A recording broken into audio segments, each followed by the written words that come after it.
कधीच नाही चुकणार तुमचे फेवरेट टीव्ही शोज झी5 सोबत, तेही एकदम फ्री।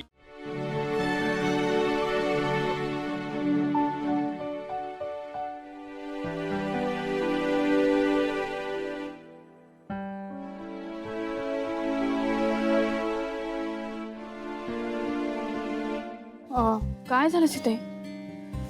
बस बस ना।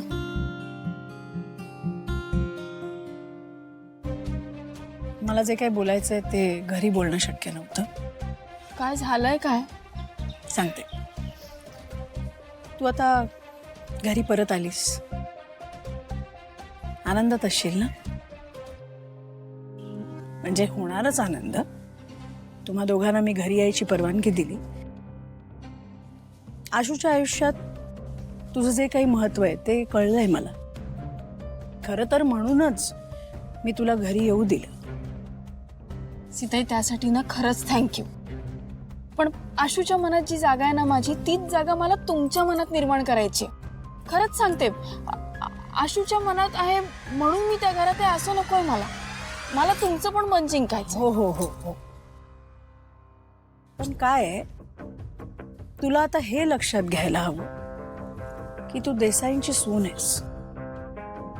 ह्या आधी जे सगळं झालं तशी नाचक्की आता पुन्हा कधीही होता कामा नये घरातल्या कोणाची। सीते, हे बघा, मला या घरातल्या कोणालाच कधीच संकटात टाकायचं नाहीये, खरं सांगते। चांगले, मग मी जे सांगेन ते करायला तुझी काहीच हरकत नसावी।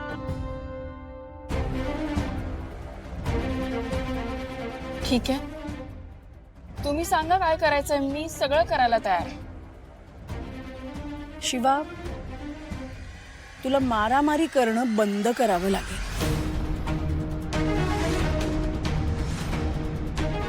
तुला अन्यायाविरुद्ध जो काही आवाज उठवायचा आहे तो तू उठव, पण मारामारी न करता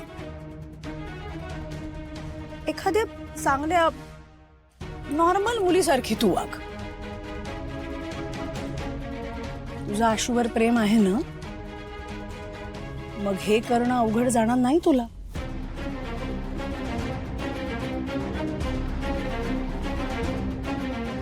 आणखीन एक गोष्ट, हे बघ, तुमचं नवीन लग्न झालंय, तुम्ही नवरा बायको आहात, मान्य आहे मला। पण एकमेकांशी कसं वागायचं, घरात सगळेजण असतात, एकत्र कुटुंबात राहतो आपण, याची पोच तुम्हाला असायला हवी। एवढी सुजाण समजते मी तुला, हे सांगायची वेळ येता कामा नये। तुमच्यामधल्या ज्या काही गोष्टी आहेत त्या तुमच्या रूम पर्यंत मर्यादित राहू दे।